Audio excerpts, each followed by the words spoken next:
اینجا دریاچه سد خاکی سقالکسار عصر یک روز جمعه پاییزی.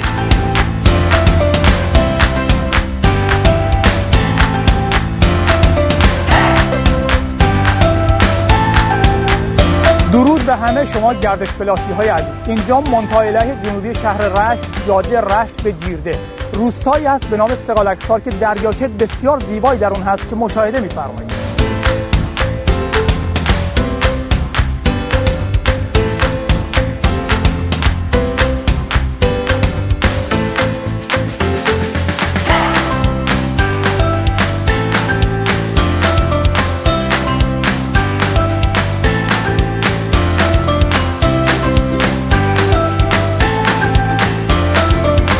شما اگر از رشت حرکت بکنید با کمتر از 20 دقیقه رانندگی کردن میتونید به این فضای زیبا برسید.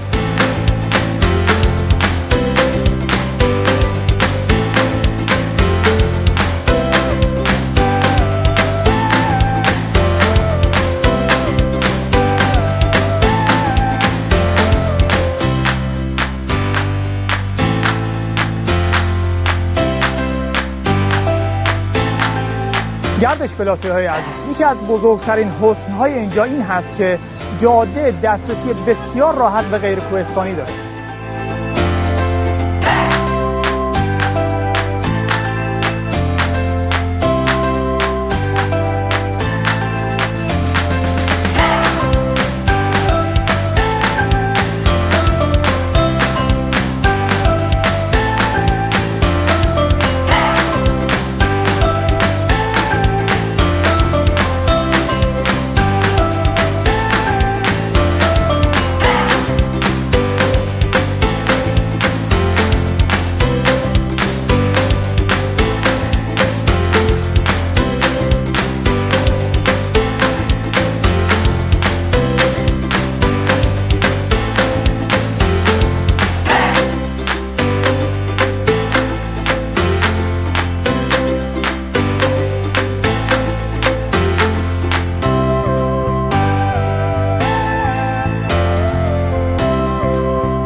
فضای طبیعی اینجا به گونه‌ای هست که برای کمپینگ، ماهیگیری و استراحت کردن بسیار مناسب.